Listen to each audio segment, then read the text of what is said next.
like a bird on a tree. I'm just sitting here. मेरे प्यारे बच्चों नमस्कार। तो शुरू करते हैं इस क्लास को, और इस क्लास में प्रश्नावली 10.2 के आगे के प्रश्नों को हल करवाएंगे। और पिछली क्लास में प्रश्न 1 से 15 तक कंप्लीट करवा चुके हैं। अगर आप लोगों ने कंप्लीट नहीं किए हैं तो लिंक आपको डिस्क्रिप्शन में मिल जाएगा, कंप्लीट कर लेना। और इस क्लास में प्रश्नावली 10.2 के आगे के प्रश्नों को हल करवाएंगे। तो अभी तक आप लोगों ने इस वीडियो को लाइक नहीं किया है तो सबसे पहले सभी स्टूडेंट इस वीडियो को लाइक कर दें और इस वीडियो को ज्यादा से ज्यादा शेयर कर दें अपने फ्रेंड सर्किल में। तो इंतजार खत्म हुआ, उड़ाते हैं 1 बाय 1 प्रश्नों का गर्दा। तो जय महाकाल, जल्दी लग जाए सवाल, नहीं तो पेपर में हो जाएगा बवाल। पेपर में नहीं बवाल होगा, उड़ाते हैं प्रश्नों का गर्दा। तो प्रश्न 16 देख लो, यहां पर बताया गया है दो बिंदुओं P और Q को मिलाने वाले सदिश का मध्य बिंदु ज्ञात कीजिए। पहले आपको मोटी बात बताएंगे, उसके बाद दो बिंदुओं को मिलाने वाले सदिश का मध्य बिंदु ज्ञात करवाएंगे। मोटी बात यह है, कहीं ना कहीं आप लोग लिख लेना है, यदि प्रश्न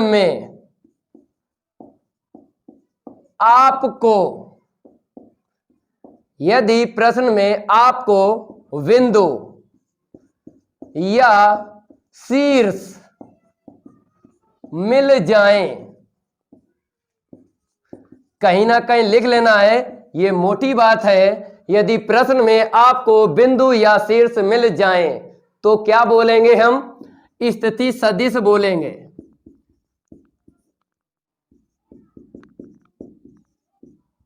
अब उड़ाते हैं प्रश्नों का गर्दा। तो पहले प्रश्न में हमसे यही कहा गया कि दो बिंदु दे दिए गए हैं और आपको मध्य बिंदु ज्ञात करना है। तो यहां पर बिंदु P और Q जब लिखेंगे ना हल में, तो स्थिति सदिश आपको बिंदु से लिख लेना है। इसको हम रफ कर देते हैं, कहीं ना कहीं इसको लिख लेना है, ये मोटी बात है। अब यहां पर आपको लिख लेना है प्रश्न 16 का हल। दो बिंदुओं को मिलाने वाले सदिश का मध्य बिंदु हमको ज्ञात करना है। पहले दो बिंदु आप लोग मिला लो। पहला बिंदु P है, ठीक है ना, और दूसरा बिंदु Q है। अब देख लो यहां पर बताया गया है 234, तो यहां पे लिख लो 234 और यहां पर बिंदु Q देख लो 412, ठीक है ना। और हमने आपको पिछली क्लास में बता चुके हैं कि आपने जो पार्ट पढ़ चुके हो वो एक दूसरे के रिलेटिव होते हैं, और लेकिन ये वेक्टर जो आप पढ़ रहे हो इसका अलग फंडा है। तो आपको स्लोली पढ़ाएंगे, समझाएंगे, तभी आपके समझ में आएगा। और किसको क्या बोलेंगे और कैसे लिखेंगे उसको भी आपको समझना है, क्योंकि वेक्टर में अगर आपने वेक्टर यूज नहीं किया तो सारे के सारे नंबर कट जाएंगे पेपर में जब प्रश्नों को हल करोगे।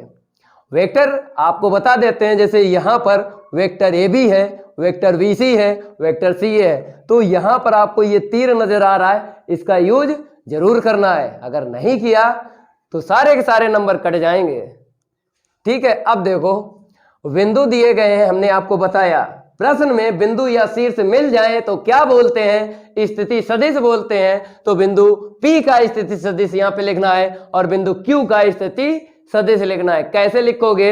स्थिति सदिश का मतलब ये होता है प्रारंभिक बिंदु मूल बिंदु होता है।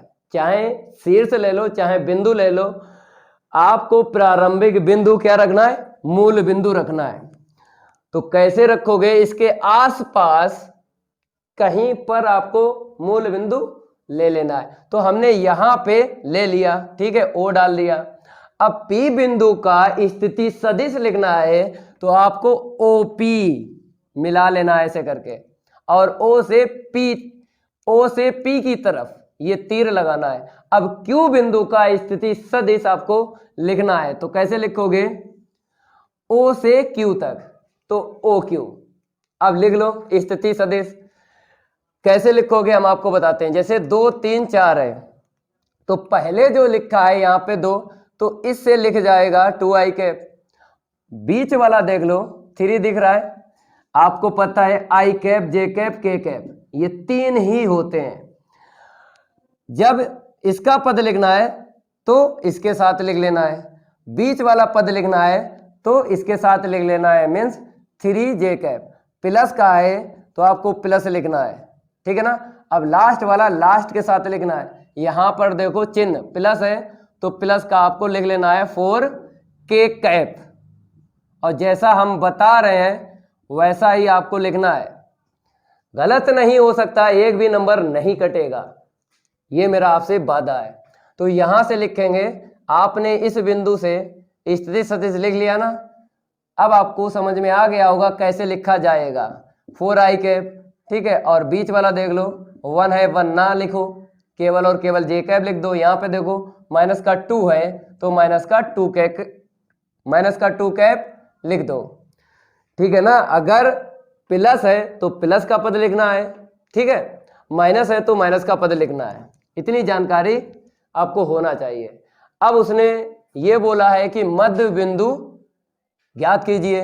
तो मेरे प्यारे बच्चों PQ ये रेखा है, इसका मध्य बिंदु यहाँ पे हमने ले लिया।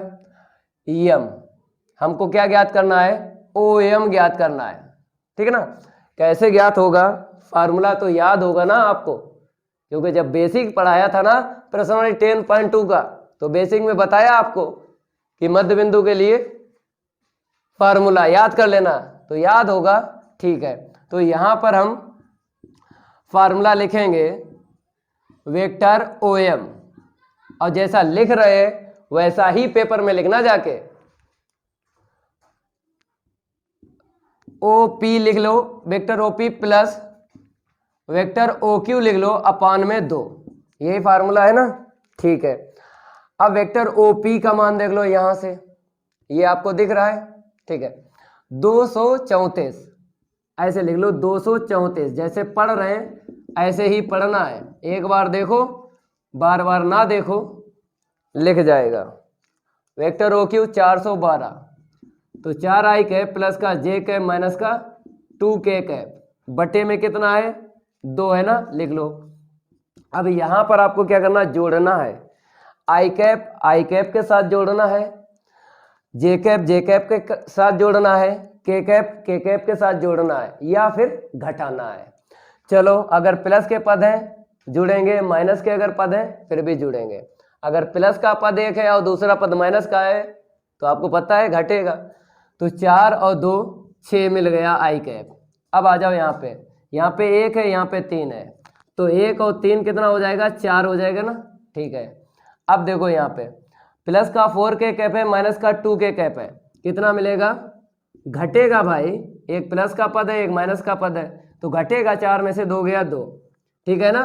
अब इसके बाद आपको पता है कि अगर हम 2 कॉमन ले लें तो नीचे वाला 2 कट जाएगा, तो डायरेक्ट काट लो, क्या दिक्कत है। 3i कैप मिलेगा, यहाँ पे स्पेस नहीं है, हम यहाँ पर लिख देते हैं, ठीक है। तो इसके बराबर क्या चल रहा था मेरे भाई, वेक्टर OM चल रहा था, ठीक है ना। तो यहाँ पर इसके बाद आपको लिख लेना है वेक्टर OM। पहले आपको कॉमन ले लेना है, चलो कॉमन दिखाते हैं, ठीक है। कॉमन ले लिया तो यहाँ पे पहला पद 3i कैप मिलेगा, यहाँ पर 2j कैप मिलेगा, यहाँ पर 2 कॉमन चला गया ना तो k कैप मिलेगा, तो 2 से 2 काट दो। आंसर सीट यहाँ पे निकली है 3i कैप प्लस का 2j कैप प्लस का k कैप। नोट कर लेना, यहाँ तक ये कंप्लीट हो गया। ऐसे करके आपको निकालना है मध्य बिंदु का स्थिति सदिश, ठीक है ना। चलो इसको हम रफ कर देते हैं। अब आप लोग क्या करो, प्रश्न 17 डाल लो, और प्रश्न 17 आपको समझना है क्या कहा गया है और क्या हमको ज्ञात करना है। तो यहाँ पे नंबर हम चेंज कर देते हैं, ठीक है। यहाँ पर बताया गया है दर्शाइए, तो पहले ही नंबर पे इसने बोल दिया दर्शाइए, इसका मतलब क्या है, सिद्ध करना है भाई। अब जो कहा गया है देख लो, सिद्ध करना है, ठीक है। बिंदु ABC जिनके स्थिति सदिश क्रमशः, तो यहाँ पर आपको दिख रहा होगा बिंदु लिखा है ABC, और यहाँ पे ये भी लिख दिया है स्थिति सदिश। अगर मेरे प्यारे बच्चों ये ना लिखता है स्थिति सदिश, फिर भी हमको पता है कि बिंदु अगर प्रश्न में लिखा हुआ मिल जाए या फिर शीर्ष लिखा हुआ मिल जाए, क्या बोलते हैं, स्थिति सदिश बोलते हैं। लेकिन यहाँ पर आपको लिखा हुआ दिख भी रहा है तो कोई बात नहीं है। जब ना मिले लिखा हुआ, बिंदु और शीर्ष मिल जाए प्रश्न में, तो क्या बोलेंगे, स्थिति सदिश बोलेंगे। जो वेक्टर ए दिया गया है, वेक्टर बी दिया गया, वेक्टर सी दिया गया, इनको बोलेंगे स्थिति सदिश। आगे लिखा है एक समकोण त्रिभुज के शीर्षों का निर्माण करते हैं। भैया समकोण त्रिभुज के शीर्षों का निर्माण करते हैं, ये हमको सिद्ध करना है। अब क्या सिद्ध करोगे भाई, हम आपको बताते हैं। जैसे समकोण त्रिभुज में आप क्या लगाते हो, पाइथागोरस प्रमेय लगाते हो। तो पाइथागोरस, ये पाइथागोरस प्रमेय यहां पे सत्यापित कर देना है। तो कहेंगे हम समकोण त्रिभुज के शीर्षों का निर्माण करते हैं जो स्थिति सदिश दिए गए हैं। तो पाइथागोरस आपको प्रमेय यहां पे सत्यापित करना है। सबसे पहले आपको लिख लेना है दिए गए स्थिति सदिश,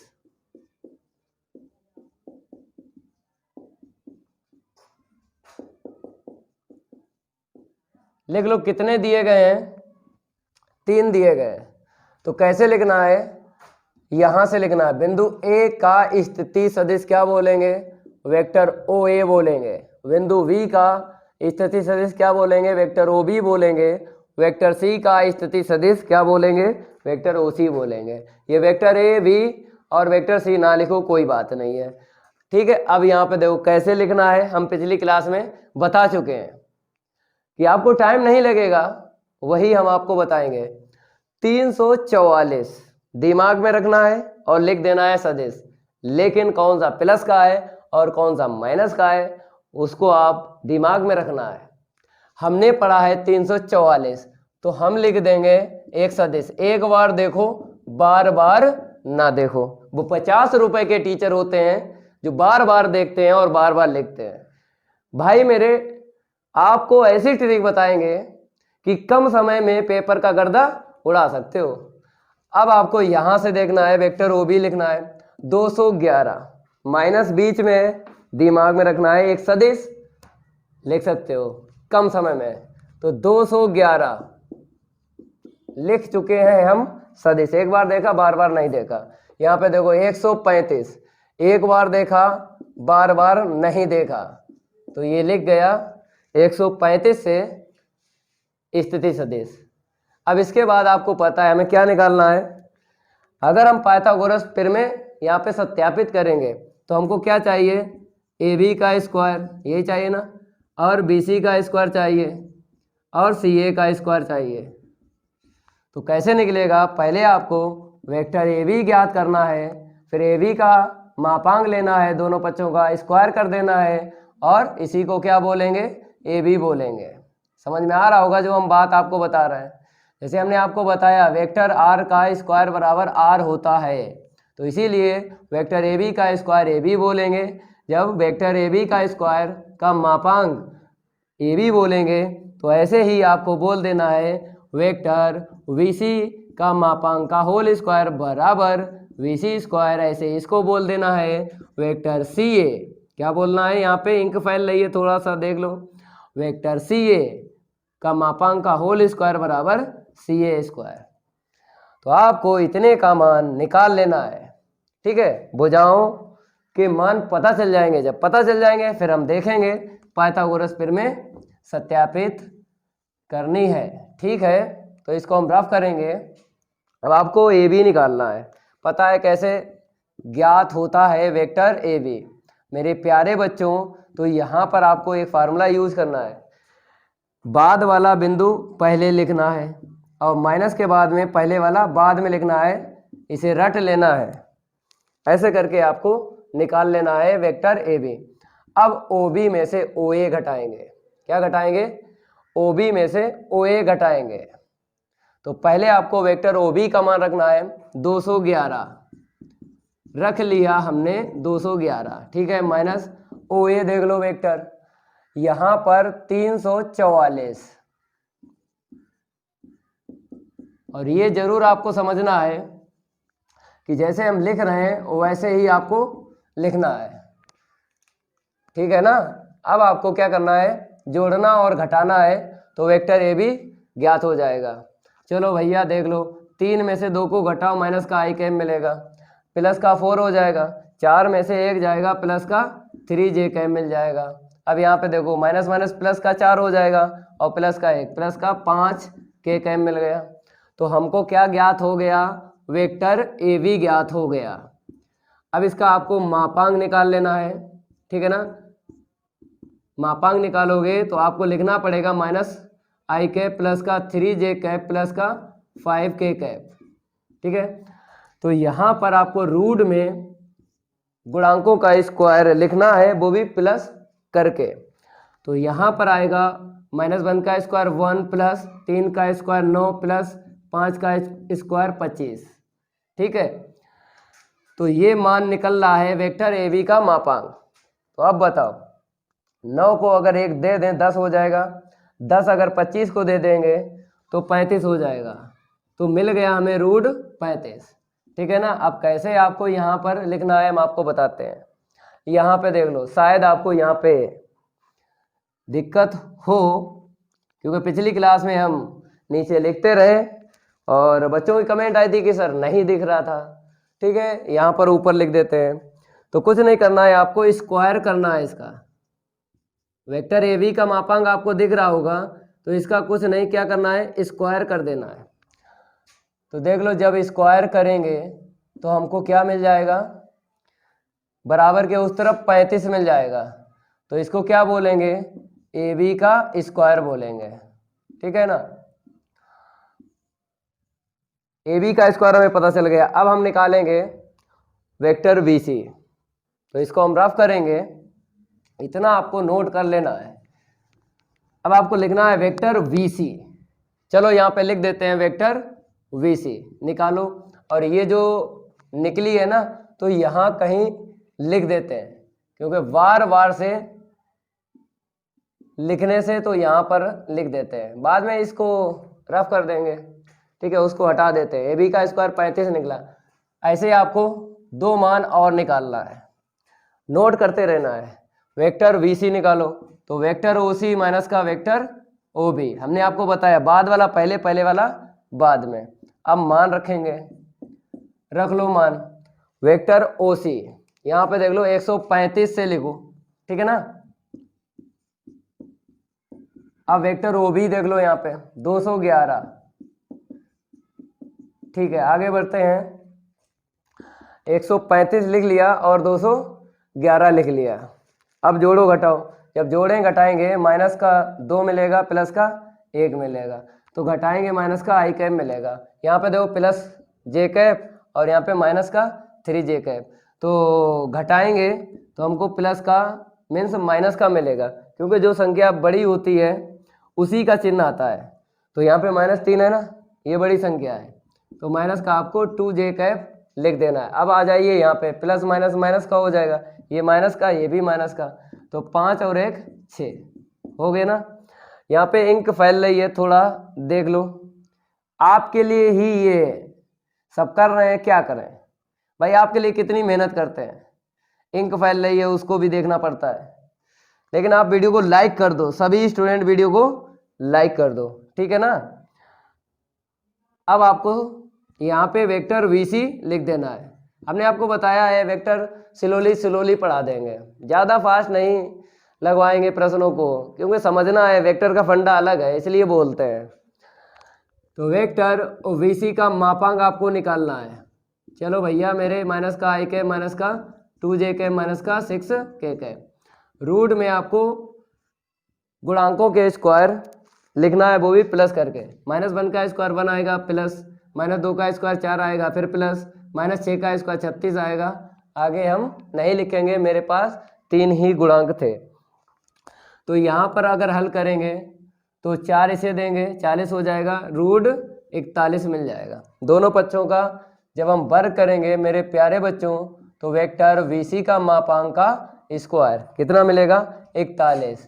तो इसको क्या बोलेंगे, वी सी का स्क्वायर बोलेंगे, ठीक है ना। तो यहाँ पर हम लिख देते हैं, हमें वी सी का स्क्वायर मिल गया 41।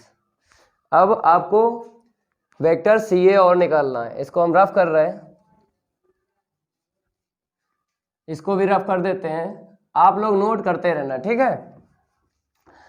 अब बच्चों की एक कमेंट आई थी कि सर वेक्टर में ये चीज़ बता दीजिए। जैसे बहुत से बच्चे कहते हैं कि वेक्टर AC हमने निकाला, बहुत से बच्चे कहते हैं वेक्टर हमने CA निकाला। चाहे आप वेक्टर AC निकाल लो चाहे CA निकाल लो, प्रश्न गलत नहीं होगा, पाइथागोरस प्रमेय सत्यापित हो जाएगी। चाहे वेक्टर AC निकालो चाहे वेक्टर CA निकालो, ये कंफ्यूजन होती है बच्चों को।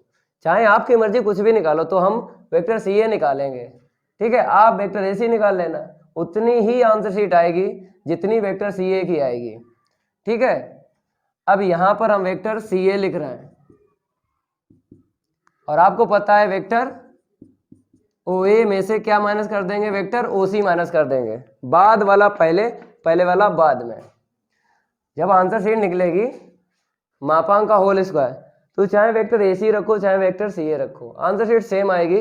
ये मेरा आपसे वादा है, चाहे करके देख लेना आप लोग। वेक्टर OA का मान देख लो 344, तो यहाँ पर हम लिखेंगे 344, ठीक है ना। अब वेक्टर OC देख लो 135। अब यहाँ पे जोड़ लो और घटा लो, देखो यहाँ पे माइनस का है ना i कैप, और यहाँ पे प्लस का 3i कैप, तो घटाएंगे एक घट जाएगा 2i कैप मिलेगा। यहाँ पे आ जाओ, माइनस माइनस प्लस हो गया, 4 है माइनस का, प्लस का 3 है, माइनस का j कैप बचेगा।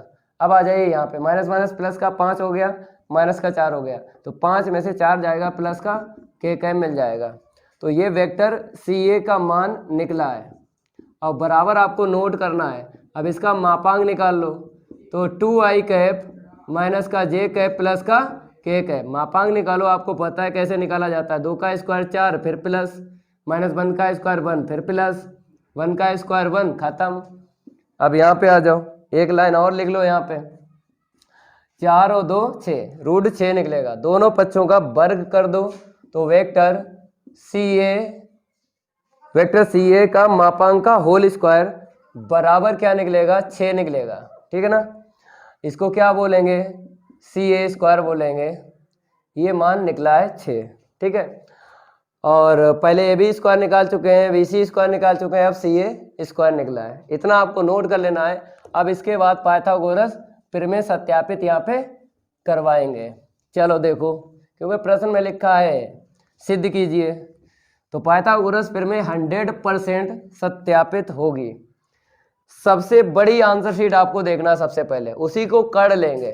तो 35, 41 और 6, कौन सी आंसर शीट बड़ी आपको दिख रही है, 41 दिख रही है, 41। तो आपको क्या करना है, लिखना है BC स्क्वायर बराबर 41, समीकरण नंबर 1 डाल लो।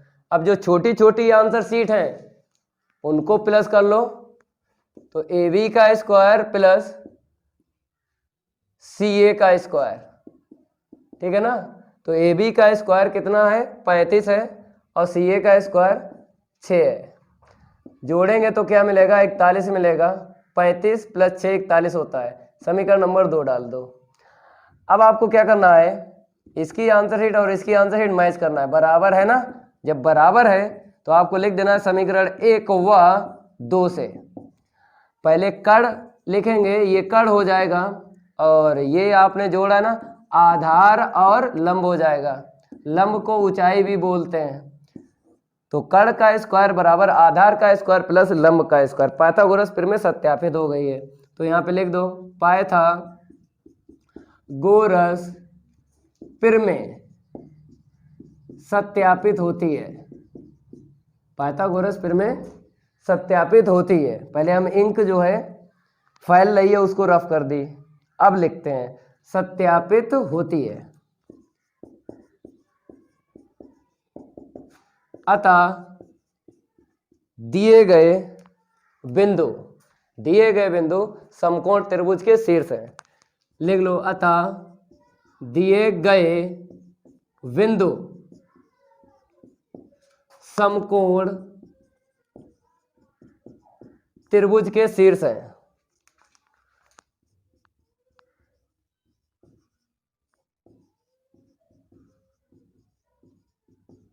इतना और आपको नोट कर लेना है। ये कंप्लीट हो गया। अतः दिए गए बिंदु समकोण त्रिभुज के शीर्ष है। प्रश्न 17 कंप्लीट हो गया। इसको हम रफ करेंगे। अब प्रश्न 18 की बात करेंगे। तो प्रश्न 18 आप लोग क्या करो, तब तक पढ़ लो क्या दिया है और क्या हमसे मांगा गया है और कैसे हमें गर्दा उड़ाना है। तो जय महाकाल, जल्दी लग जाए सवाल, नहीं तो पेपर में हो जाएगा बवाल। पेपर में नहीं बवाल होगा, वेक्टर स्लोली स्लोली पढ़ाएंगे, समझा के पढ़ाएंगे। ठीक है, 18 नंबर डाल लो यहाँ पे। 18 नंबर में बोला है त्रिभुज एबीसी आकृति के लिए निम्नलिखित में से कौन सा कथन सत्य है, कौन सा कथन सत्य नहीं है। इसको हम रफ करेंगे। अब यहाँ पर हमने चित्र नहीं बनाया, तो किताब में चित्र होगा ना, चित्र इसलिए नहीं बनाया क्योंकि अगर चित्र सामने होता तो आप कहते चित्र को देखकर बताइए सदिश त्रिभुज का नियम किस पे लागू नहीं होता है। ये जो विकल्प दिए गए सदिश त्रिभुज का नियम यूज हुआ है, तो बताएंगे यहाँ पर सत्य नहीं है। कैसे? LHS और RHS, LHS लेके चलेंगे, अगर RHS निकल रहा है तो वो सत्य होगा, ठीक है, और असत्य आपको देखना है तो एक ऐसा विकल्प होगा जिसमें असत्य मिलेगा।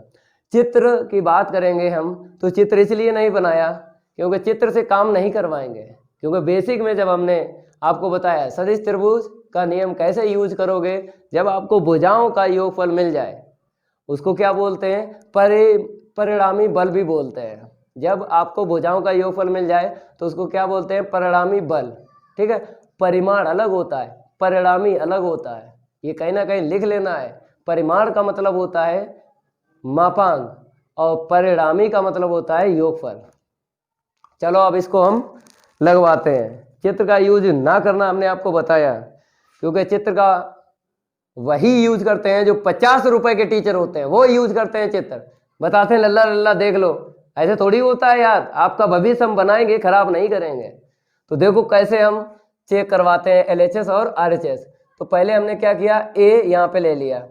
मेरे प्यारे बच्चों समझना है, क्योंकि पूरे YouTube पे हम ये आपसे वादा करते हैं, पूरे YouTube पे नहीं कोई बताएगा जो हम बताने वाले हैं। वो 50 रुपए के टीचर आपको ढिंका चिका करवाए, हम नहीं करवाएंगे ढिंका चिका। तो वेक्टर VC प्लस का वेक्टर C है। हमने आपको बताया बेसिक में कि एक भुजा पकड़ लो, एक भुजा आपने पकड़ ली AB, ये वाली पकड़ ली ना, कोई सी पकड़ लो आपकी मर्जी। 3 भुजा हैं, तीनों में से कोई सी भुजा एक पकड़ लो, पकड़ ली आपने। अब इसके बाद आपको क्या करना है, यहां पर देखना है बाद में बिंदु, यहां पर क्या आपको दिख रहा है बाद में बिंदु। आप कहोगे हमको B दिख रहा है, ठीक है, तो आपको दूसरी भुजा लेनी है। यहाँ पे कहने का मतलब है दूसरा सदिश लेना है, चाहे भुजा बोलो चाहे सदिश बोलो, ठीक है। तो आपको वो भुजा लेना है दूसरी जिसका पहला बिंदु प्रारंभिक बिंदु B हो, क्योंकि पहली भुजा में जब देखते हैं बाद वाला बिंदु और बाद वाली भुजा का पहला बिंदु सेम होना चाहिए। तो V से स्टार्ट देखना है, क्योंकि ये V पर एंड है, ये भुजा B पर एंड है, लेकिन अब V से स्टार्ट भुजा आपको देखना है। आपने देखा यहाँ पे V से स्टार्ट, तो ब्रैकेट में लिख लेना है, ठीक है ना, प्लस का CA एट रख लो। अब देखो पहली भुजा का बाद वाला बिंदु और बाद वाली भुजा का पहला बिंदु अगर सेम है तो हटा देना है, वेक्टर AC लिख देना है। इसको क्या बोलेंगे, सदिश त्रिभुज का नियम बोलते हैं, ठीक है। ये ट्रिक है, पूरे YouTube पे नहीं मिलेगी। अब प्लस का वेक्टर CA, अब यहाँ पर वेक्टर AC है और यहाँ पे वेक्टर CA है। एक को चेंज कर लो, चाहे इसे चेंज कर लो चाहे इसे चेंज कर लो, आपकी मर्जी। तो इसको अगर चेंज करोगे तो माइनस आएगा, क्योंकि आपको पता है ऋणात्मक जो सदिश होते हैं उनकी दिशा विपरीत होती है। तो इसकी दिशा प्लस की है और इसकी दिशा माइनस की आ गई है। अब यहाँ पर काटना नहीं है, काटना नहीं है, ये सदिश हैं, काटे नहीं जाते हैं, डायरेक्ट आपको शून्य सदिश लिख देना है। देखो मेरे भैया ये 0 अलग होता है और ये अलग होता है, इसको शून्य सदिश बोलते हैं, इसको 0 बोलते हैं। पिछली क्लास में बता भी चुके हैं और यहाँ पर भी बता रहे हैं। तो हमको आंसर शीट मिल गई है RHS। तो मेरे भैया ये जो है सत्य है, ये क्या है, सत्य है। अब बी वाला देखेंगे, हमसे क्या मांगा गया है, सत्य नहीं है। ठीक है, इसको हम रफ करेंगे। अब आपको बी ऑप्शन चेक करना है। जैसे यहाँ पे समझा रहे हैं तब टाइम लग रहा है, नहीं अगर समझाए ना तो सेकंडों में इसे हम लगा सकते हैं, सेकंडों में ऐसे मुंह जबानी करदा उड़ा सकते हैं, मुंह जबानी भाई। तो वेक्टर वी एलएचएस ले लो, तो वेक्टर ए बी प्लस का वेक्टर वी सी माइनस का वेक्टर ए सी। अब आपको एक भुजा लेनी है, चाहे ये ले लो चाहे ये ले लो, लेकिन ये नहीं लेंगे, हमेशा प्लस की भुजाएं आपको लेना है। हमने आपको बताया भुजा भी बोल सकते हो, सदिश भी बोल सकते हो, तो दो सदिश आपको प्लस के ही लेना है। तो यहाँ पर हमने उठा लिया वेक्टर ए बी, ठीक है, और यहाँ पर हमने उठा लिया वेक्टर वी सी। ब्रैकेट में लिखना है इन दो भुजाओं के जो सदिश हैं, सदिश त्रिभुज का यहाँ पे यूज होगा। देखो कैसे अभी बताया था वैसे कर लो। तो यहाँ पर आपको दिख रहा होगा पहली भुजा का बाद वाला बिंदु और बाद वाली जो भुजा है उसका पहला बिंदु अगर सेम है तो हटा देना है, सदिश त्रिभुज का नियम लगा लेना है। चलो भाई यहाँ पे आ जाओ, माइनस का वेक्टर ए सी। अब ये प्लस का ये माइनस का काटना नहीं है, घटाना है। आ गया उत्तर RHS। तो ये क्या है, सत्य है, और सत्य नहीं है उसको ढूंढना है। चलो इसको हम रफ कर देते हैं, नोट करते रहना है ये। अब वेक्टर्स यहाँ पर आपको पहले सी लिख लेना है, फिर उसके बाद वेक्टर लिख लेना है। चलो भाई यहाँ पर वेक्टर ए बी हो गया और प्लस का वेक्टर वी सी हो गया, माइनस का वेक्टर सी ए हो गया। अभी आपने यहाँ पर ए बी बी सी, यहाँ पे ए बी बी सी हल किया ना, तो आप समझाएंगे नहीं, डायरेक्ट हम वेक्टर ब्रैकेट में लिख के और वेक्टर फॉर्म में चेंज कर देंगे। देखो यहाँ पे पहली भुजा का बाद वाला बिंदु और बाद वाली भुजा का पहला बिंदु अगर सेम है तो हटा देना है, सदिश त्रिभुज का नियम लगा लेना है। अब बताइए ये तो कटेगा नहीं, क्यों, क्योंकि ये सी ए है ये ए सी है। पहले आपको क्या करना, सेम टू सेम करना है। यहाँ पे ए सी है, या तो इसको चेंज कर लो या इसको चेंज कर लो ए सी कर लो, या फिर इसको चेंज कर लो सी ए कर लो। तो इसको हम चेंज कर रहे हैं, अगर इसको चेंज करेंगे माइनस आएगा, तो माइनस माइनस क्या हो जाएगा प्लस। ठीक है, बाद वाला पहले बिंदु लिखना है और पहले वाला बाद में, तो माइनस आता है। अब जब हम जोड़ेंगे टू वेक्टर ए सी आ गया। भैया मेरे आंसर शीट नहीं आई, तो ये क्या है भाई, सत्य नहीं है, सत्य नहीं है। जब सत्य नहीं है तो आपको पता है विकल्प कौन सा करेक्ट है, सी करेक्ट है। अब डी आपको हम चेक जरूर करवाएंगे, ठीक है ना।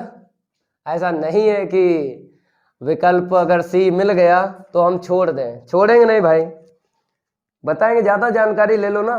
अगर हमें भगवान ने दिमाग दिया है, अगर भगवान ने दिमाग दिया है, हम आपको बताएंगे कि ये कैसे कैसे होता है। हमने आपको पहले ही बताया, वो 50 रुपए के टीचर कभी नहीं बता पाएंगे आपको। वो क्या करते हैं, चित्र जरूर देखेंगे, और हमने इसीलिए चित्र यहाँ पे नहीं बनाया है। जो सब करते हैं वो मानव सर नहीं करते हैं, मेरे खून में नहीं है। अगर 2 दूनी 4 सब बता रहे हैं, हम कुछ आइडिया से बताएंगे आपको 2 दूनी 4, ऐसे नहीं बताएंगे। फिर फायदा क्या है मेरे भाई, फिर फायदा क्या, ऑटो चलाने लगो, फायदा क्या है भैया। इस पढ़ाई को पढ़ो अलग ढंग से पढ़ो, मजा तभी आता है। LHS ले लो, जो सब करेंगे वो आपको नहीं करना है। वेक्टर ए बी माइनस का वेक्टर सी बी प्लस का वेक्टर सी ए। चलो भाई हमने आपको बताया प्लस की आपको 2 भुजाएं लेना है, एक ये ले लो, पहले ये लिखो, क्यों, क्योंकि इसका बाद वाला हो जाएगा बिंदु ए और इसका पहले वाला हो जाएगा। तो ये भी आपको समझना है कि इसको पहले लिखना है इसको बाद में, तो सदिश त्रिभुज का नियम यहाँ पे लग जाएगा। बाद वाली भुजा का पहला बिंदु देखना है, पहले वाली भुजा का बाद वाला बिंदु देखना है। अगर सेम है तो हटा देना है, सदिश त्रिभुज का नियम लगा लेना है। तो मेरे भैया यहाँ पे वेक्टर सी भी है, प्लस का है, यहाँ पे माइनस का है, तो शून्य सदिश आ जाएगा। तो आंसर शीट मिल गई हमको RHS। तो ये क्या है, सत्य है। तो हमने चारों ऑप्शन आपको बता दिए हैं, ठीक है। लेकिन पेपर में आप लोग ऐसे ना करना जैसे हम यहाँ पे बता रहे हैं, हम समझा रहे हैं इसलिए बता रहे हैं, आपको पेपर में वही विकल्प लगा देना है, ठीक, जैसे आपको नंबर मिल जाए, ठीक है ना। इसका गर्दा उड़ गया। केवल और केवल यहाँ पर सी क्या है, गलत है, गलत, क्योंकि गलत ही हमसे मांगा गया है। अब यहाँ पे नंबर चेंज करेंगे, 18 हो गया, 19 देख लो। तो 19 में बोला गया है यदि वेक्टर ए और वेक्टर बी दो संरेख सदिश है। भाई मेरे, हमने आपको बताया है कि संरेख को हम क्या बोलते हैं, यहाँ पे देख लो, पिछली कई क्लास में हम बता चुके हैं, संरेख को समांतर बोलते हैं। जब आप लोग वेक्टर पढ़ते हो, वेक्टर में ही बोलते हैं, समझ में आया। संरेख को समांतर, एक ही बात है, चाहे संरेख बोलो चाहे समांतर बोलो, समझ में आ गया होगा। ए और बी के लिए बोला है। तो निम्नलिखित में से कौन सा कथन सही नहीं है, तो यहाँ पर कथन सही नहीं है। तो पहला देख लो, ये ए आपको दिख रहा होगा करेक्ट, क्योंकि ये तो सीधा सीधा फार्मूला बता दिया गया है, वेक्टर बी बराबर लैम्डा वेक्टर ए, ये फार्मूला होता है संरेख या समांतर के लिए, कोई दिक्कत नहीं है। पहला तो क्या होगा, सही होगा। हमसे गलत मांगा गया है, कौन सा सही नहीं है, इसका मतलब असत्य मांगा गया है या गलत मांगा गया है, तो कथन दिए गए हैं। तो ए सही है, ठीक है, और बी क्या है, ये भी सही है, क्योंकि यहाँ पर प्लस माइनस दे दिया गया। अगर हम बात करें लेम्डा एक अदिश है, लेम्डा एक अदिश है, तो अदिश राशि प्लस की भी होती है माइनस की भी होती है, ठीक है ना। तो ये भी सही है। अब सी देख लो, वेक्टर ए और वेक्टर वी के क्रमागत घटक समानुपाती नहीं है, उसने बोला है समानुपाती नहीं है। तो अगर हम पहला विकल्प उठा लेते हैं, अगर हम आपसे ये कह दें वेक्टर v बराबर लेम्डा वेक्टर a है, अगर हम लेम्डा हटा दें, फिजिक्स में पहुंच जाएं, तो प्रोपोर्शनल टू हो जाता है। इसको बोलते हैं समानुपाती। क्या बोलते हैं, समानुपाती।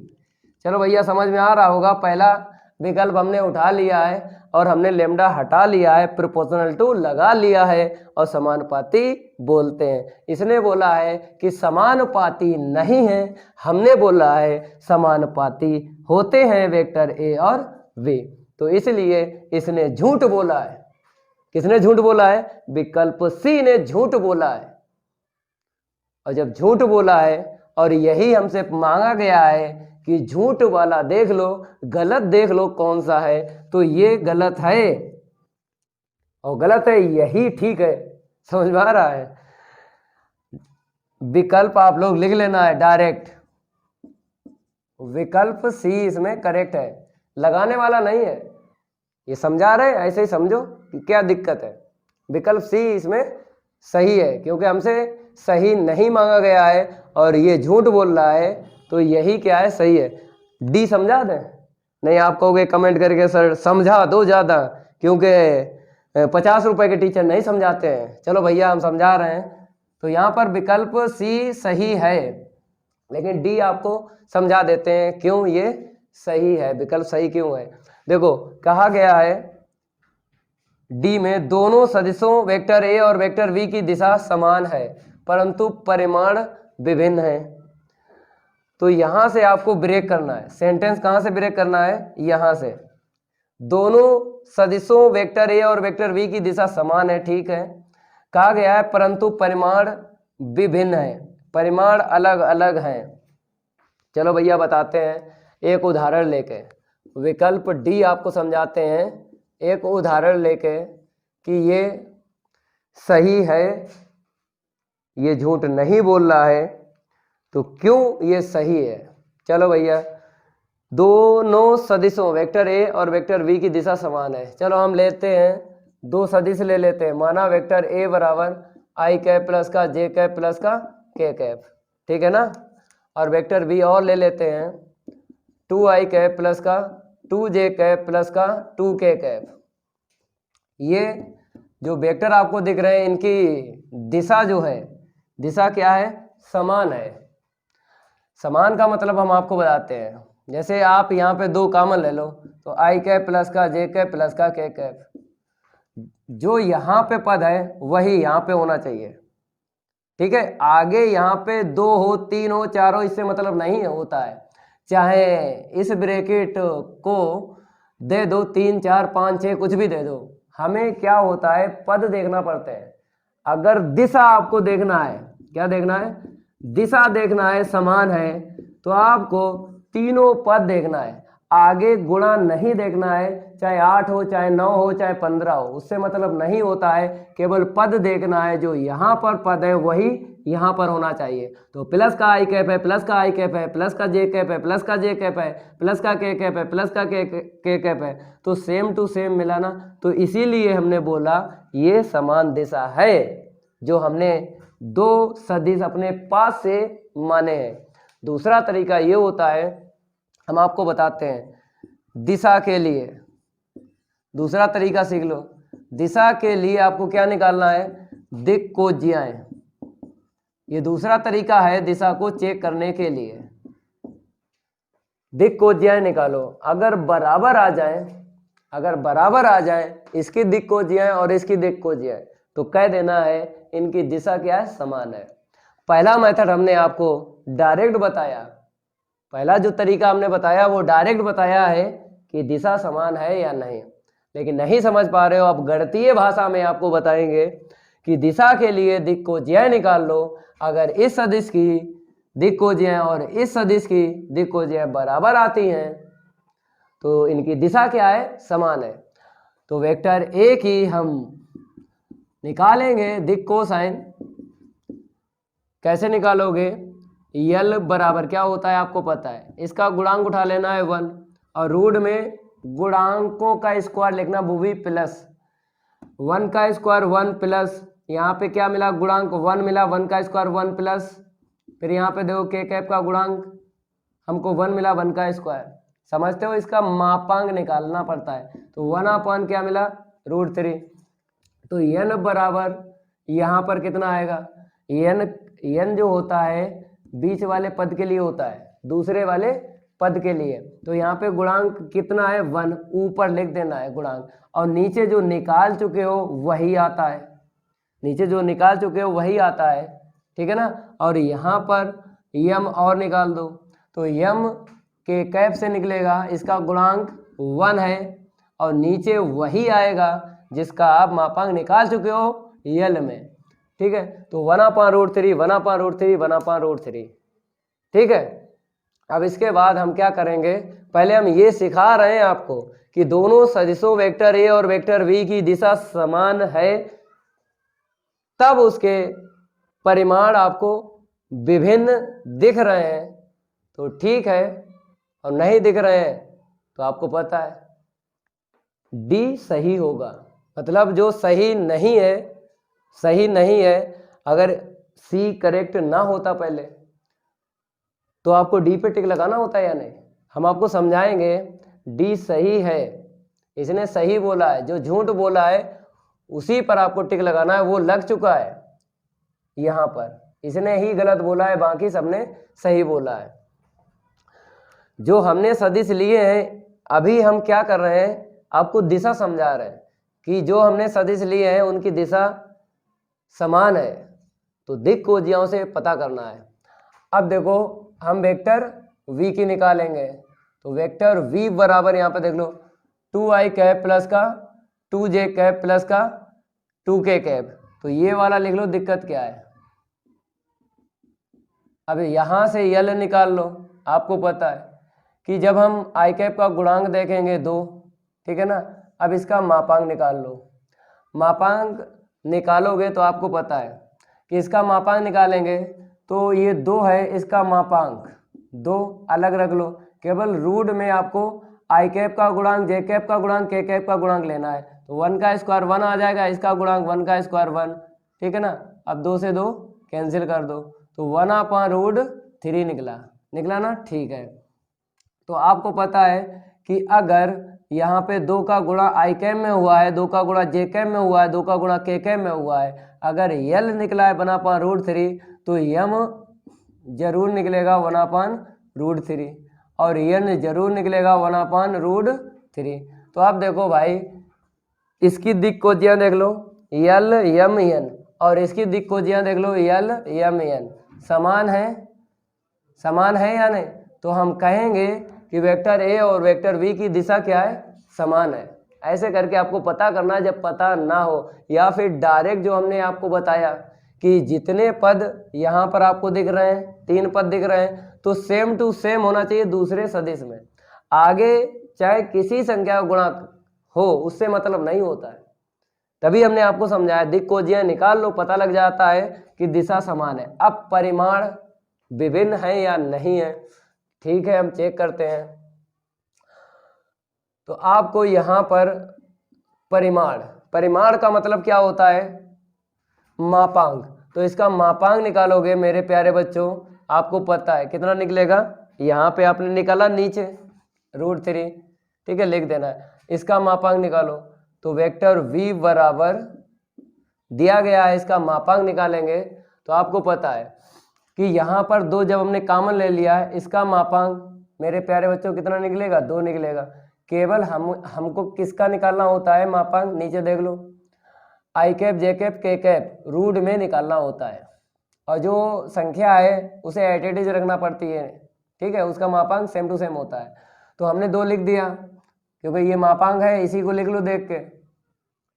तो कहता है जब आपने परिमाण निकाला तो उसने बोला है कि विभिन्न का मतलब होता है अलग अलग, तो अलग अलग ही मापांक आया है, तो इसीलिए ये क्या है, डी सही है। तो ए सही है, वी सही है, डी सही है, केवल सी गलत है। तो इसीलिए यहाँ पे विकल्प सी होगा, गलत ही हमसे मांगा गया है। ऐसे करके आपको समझना है। इसको हम रफ कर देते हैं। अब इसके बाद में आपको क्या करना है, उदाहरण देखना है, उदाहरण 4 उसको हल करवाते हैं। चलो यहाँ पर हम उदाहरण नंबर 4 ले लेते हैं।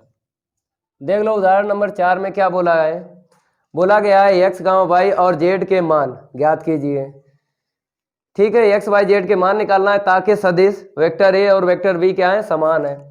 तो आपको ये जानकारी है, जब सदिश समान होते हैं, सदिश क्या होते हैं, समान होते हैं, तो उसमें परिमाण प्लस दिशा दोनों होती है। अभी जो हमने आपको समझाया है, समझाया ना, अभी समझाया परिमाण और दिशा। तो यहां पर यही बात कही गई है कि वेक्टर ए का सदिश वेक्टर वी का सदिश दिया गया है, समान है पहले ही से, परिमाण और दिशा बराबर है पहले ही से, तब आपको एक्स और वाई और जेड निकालना है। यहाँ पे चेक नहीं करना है, परिमाण और दिशा चेक नहीं करना, वो पहले से बता दिया गया है। ठीक है, तो आपको सबसे पहले लिख लेना है दिए गए सदिश,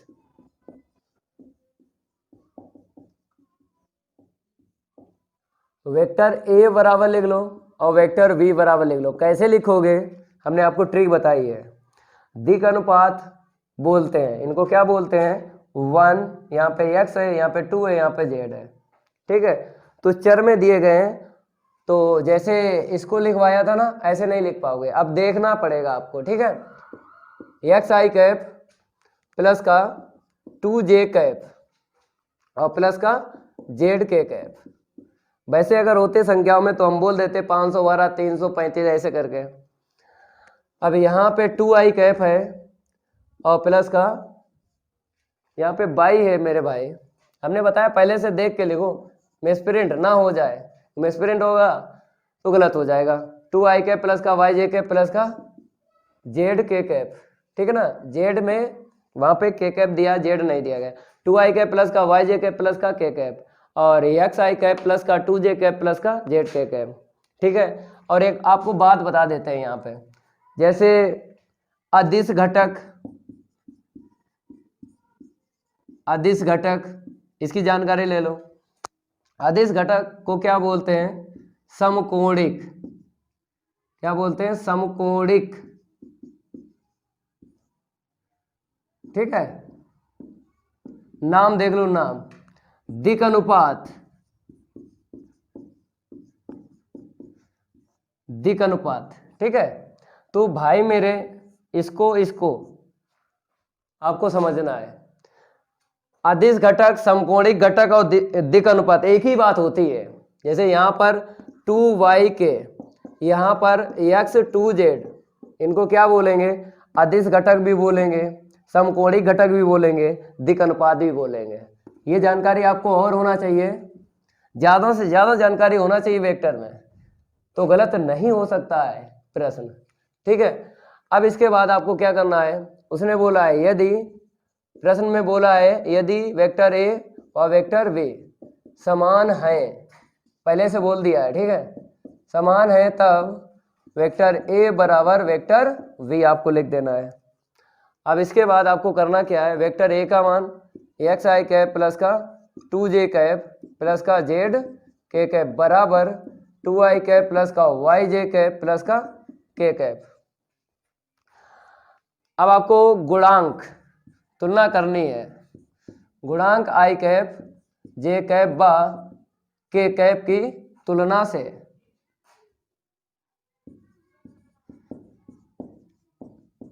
तुलना करके आपको एक्स वाई जेड के मान निकालना है। तो ऐसे करके लाइन कर लो, ठीक है। यहाँ पर आई कैप का गुणांक लिखना है, यहाँ पे जे कैप का और यहाँ पे के कैप का। तो आई कैप का गुणांक यहाँ पे एक्स मिल गया, अब यहाँ पे देख लो 2 मिल गया, एक्स का मान निकल आया। अब यहाँ पे जे कैप का गुणांक 2 मिला, बराबर उस तरफ देखो बाई मिला, ठीक है। यहाँ पे देखो के कैप का गुणांक जेड मिला और उस तरफ देखो के कैप का गुणांक कितना मिला 1। तो हमको पता चल गया एक्स वाई जेड का मान। तो अतः करके यहाँ पे लिख दो x का मान 2 आया है, y का मान 2 आया है और z का मान 1 आया है। इसको हम रफ कर देते हैं, ये कंप्लीट हो गया, इसको नोट कर लो। अब उदाहरण 5 देखो, उदाहरण 5 आपको पढ़ लेना है और उसमें क्या मांगा गया है उसको देख लो।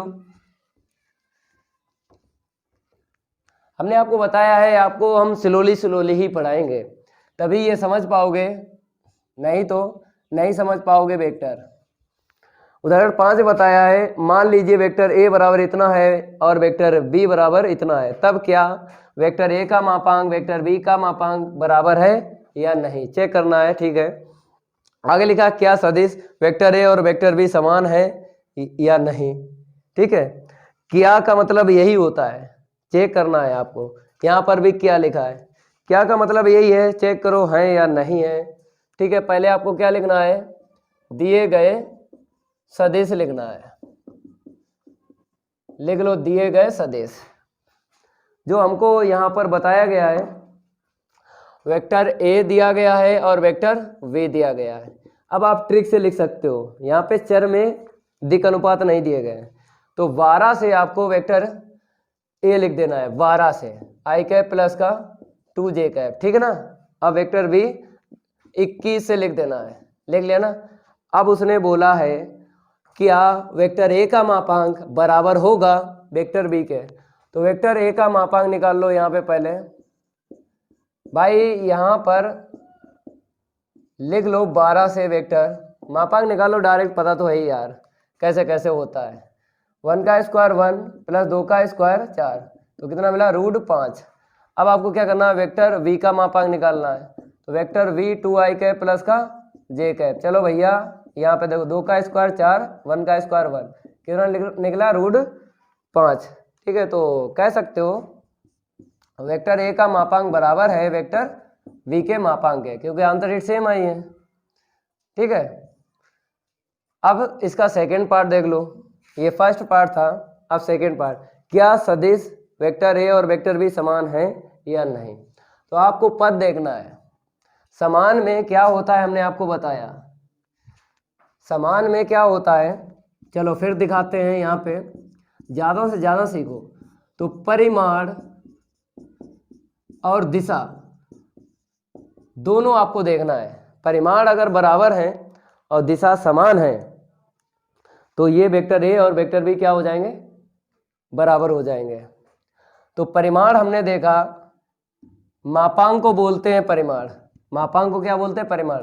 तो ये तो बराबर है, ये करेक्ट मिल गया। अब दिशा, दिशा देख लो, दिशा डायरेक्ट भी देखी जाती है या फिर दिक् कोसाइन कोसाइन को क्या बोलते हैं, कोजियाएं, उससे चेक कर लो दिशाएं। चलो ऐसे चेक करवाते हैं। यहाँ पे जो पद है वो यहाँ पे दिख रहा है, यहाँ पे जो पद है वो यहाँ पे आपको दिख रहा है, नहीं दिख रहा, क्योंकि यहाँ पे 1 है, यहाँ पे 2 है। यहाँ पे जो पद दिख रहा है आपको वो यहाँ पे दिख रहा है, नहीं दिख रहा है, यहाँ पे 2 है, यहाँ पे 1 है, नहीं दिख रहा है, ठीक है। तो ये इसकी दिशा समान नहीं है, इतना ध्यान रखना है। अब आप कहोगे सर आप पहले बता चुके हो अपने पास से ऐसे करके, अपने पास से बता चुके हो कि हमने 2 का गुणा कर लिया, बाहर रख लिया, और आपने फिर आपको ये पद आपने बताए थे कि देखना है सेम टू सेम है। अब यहाँ पर आपको समझना है कि यहाँ पर 1 है, यहाँ पे 2 है, और यहाँ पर हमने आपको क्या बताया, इस 2 से नहीं मतलब होता है, लेकिन यहाँ पर अब हम कह रहे हैं अब मतलब है, ठीक है। अब आपको समझना है, इतना ध्यान रखना है। जैसे अगर आपको कॉमन मिल जाए, जैसे इसका मतलब क्या है, जैसे 2 इसका है और लास्ट वाले का है, तो अगर कॉमन मिल जाए तो ले लो। कॉमन यहाँ पे नहीं मिलेगा ना, 2 कॉमन नहीं मिलेगा, चाहे यहाँ से दे लो चाहे यहाँ से, कॉमन मिल जाए ब्रैकेट में देखना है। यहाँ पर हमने बताया ये वेक्टर ए और वेक्टर बी की दिशा बराबर है, ठीक है ना, क्योंकि 3 पद यहाँ पे सेम टू सेम है, लेकिन यहाँ पे 2 पद सेम टू सेम कहाँ है बताओ, यहाँ पे 1 है, यहाँ पे 2 है। अब आप कहोगे यहाँ पे 1 है, यहाँ पे 2 है, मेरे भाई हमने क्या बताया, कॉमन ले लो। कॉमन यहाँ पे 3 हो, 5 हो, 8 हो, उससे मतलब नहीं होता है। हमने दिक् कोज्याएं आपको समझाया है, दिक् कोज्याएं निकाल के बताई हैं, या फिर दिक् कोज्याएं निकाल लो अगर नहीं समझ पा रहे हो। दिक् कोज्याएं बराबर आ जाए तो समझो कि 2 जो सदिश होते हैं, 2 सदिश, वो उनकी दिशाएं समान होंगी, चाहे 3 सदिश हो चाहे 4 सदिश हो, उनकी भी दिक् कोज्याएं निकाल लो अगर दिशा आपको देखना है समान है या नहीं। ऐसे समझ लो जैसे समझा रहे हैं, डायरेक्ट समझ लो दिक्कत क्या है, नहीं तो वैसे तो हम समझा ही देंगे दिक् कोज्याएं निकाल के। तो अगर कॉमन मिल रहा है तो इसमें ले लो, जब नहीं मिल रहा है तो आपको पद देखना है एक जैसे, तो एक जैसा पद नहीं है ये, ना ही ये है, तो समान दिशा नहीं है, इनकी समान दिशा नहीं है।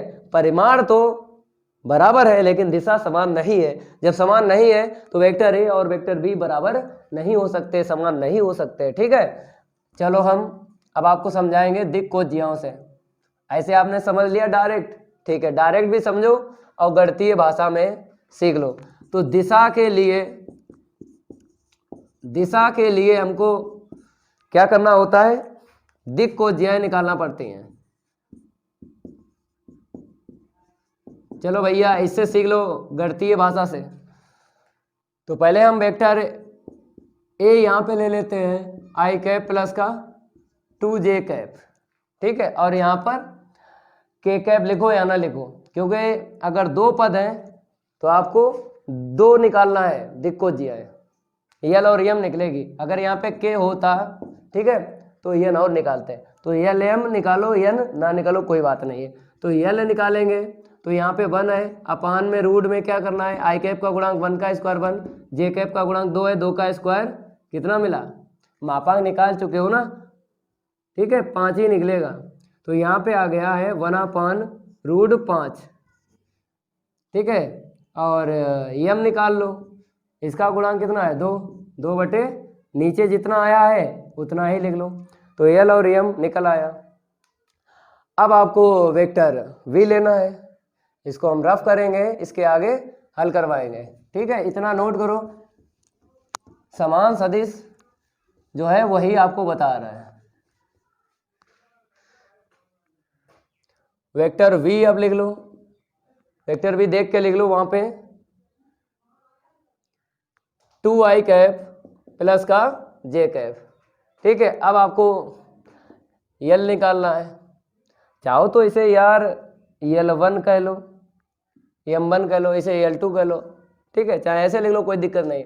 अब 2 बटे कितना आएगा, 2 का स्क्वायर 4, यहाँ से 1 का स्क्वायर 1, 2/√5 निकलेगा, M2 निकाल लो, यहाँ पे 1 है 1 लिख लो, ठीक है, रूट में वही आता है जो नीचे है। तो भैया मेरे ये आंसर शीट निकली है। अब देखो जो L1 निकला है यहाँ पर 1/√5 इससे मैच करना है। L1 L2 मैच करो, आंसर शीट आपको सेम दिख रही है? नहीं दिख रही है। M1 और M2 से मैच कर लो, आंसर शीट सेम दिख रही है? नहीं दिख रही है। तो आप कह सकते हो यहाँ पर L1 जो है L2 के बराबर नहीं है। L1 जो है L2 के बराबर नहीं है और M1 जो है M2 के बराबर नहीं है। देखो भाई हमने N1 और N2 इसलिए नहीं निकाला क्योंकि यहाँ पे के कैप नहीं है, होता तो निकालते। तो जब बराबर नहीं है तब इनकी दिशाएं समान नहीं है। इम्प्लाई दैट करके लिख लो वेक्टर ए व वेक्टर बी की दिशा समान नहीं है।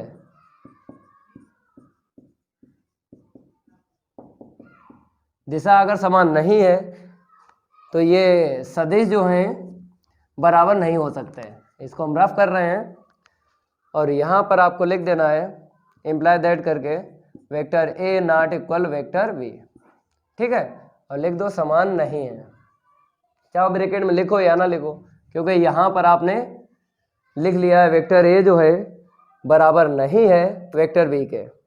तो उदाहरण 5 भी यहाँ पे हो गया, उदाहरण 4 भी हो गया और 16, 17, 18, 19 प्रश्न कंप्लीट हो चुके हैं। अब अगली क्लास में हम इसी के उदाहरण प्रश्नावली 10.2 के हल करवाएंगे। अगर ये मेरी क्लास अच्छी लगी हो वीडियो को लाइक कर देना है और इस वीडियो को ज़्यादा से ज़्यादा शेयर करना है अपने फ्रेंड सर्किल में और बताना है कि वेक्टर मानव सर से ही पढ़ना है। 50 रुपए के टीचर से ना पढ़ो, हम आपको बता रहे हैं। उन्होंने भविष्य खराब किया है, भविष्य बनाया नहीं है।